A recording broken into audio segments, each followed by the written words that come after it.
السلام علیکم ورحمۃ اللہ وبرکاتہ۔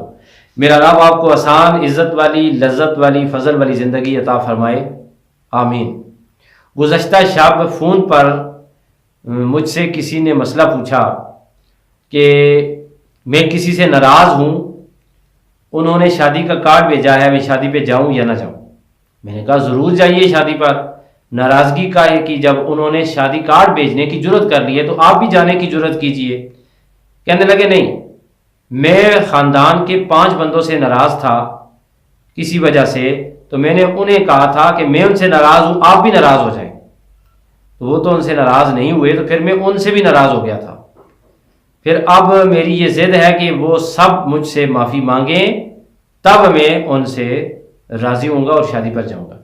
میں انہوں نے کہا ایسے نہ کیجئے، معاف کیجئے، یہ گلوں اور شکووں کا بوجھ اور یہ پانڈ جو اپنے سر پر رکھی ہوئی ہے اتار کے پھینکیے۔ کیوں آپ نے فضول میں اتنا بوجھ اٹھایا ہوا ہے؟ میں انہوں نے کہا آپ نے کیوں ضد کی ہے کہ آپ سے معافی مانگیں گے تو تب آپ جائیں، کیا آپ معافی مانگے بغیر نہیں جا سکتے؟ کہنے لگے شاہ صاحب نہیں جا سکتا۔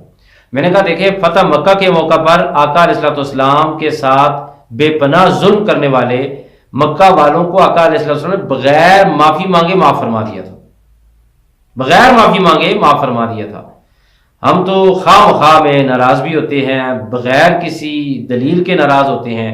ہر بندے کی اپنی لائف ہے، ہر بندے کی اپنی زندگی ہے، اس میں انٹرفیئرنس نہیں کرنی چاہیے۔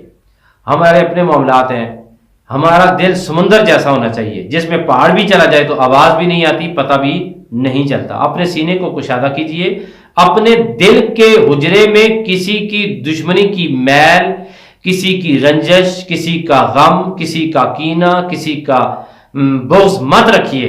اس دل کو صاف کیجئے اور اپنے رب کی یاد آباد کیجئے۔ رب آباد ہوتا ہے اس سینے میں جس کا سینہ صاف ہوتا ہے۔ تو میں نے بخاری شریف کی حدیث بھی انہیں سنائی۔ بخاری شریف حدیث نمبر 5177 ہے۔ آقا علیہ السلام فرماتے ہیں دوسرا حصہ کہ جو شخص ولیمہ کی دعوت قبول نہیں کرتا، سمجھ لے کہ اس نے خدا اور خدا کے رسول کی نافرمانی کی۔ جس شخص نے دعوت ولیمہ کی ٹھکرائی، اس نے اللہ اور اس کے رسول کی نافرمانی کی۔ یاد رکھیں یہ تو اللہ کرے وہ میرے دوست جو ہیں وہ شادی پہ جائیں، آپ بھی جائیں، اور آپ سب کو یہ پیغام دیں کہ یہ دکھ، یہ پریشانیاں، یہ اضافی بوجھ ہے، اسے اتاریں۔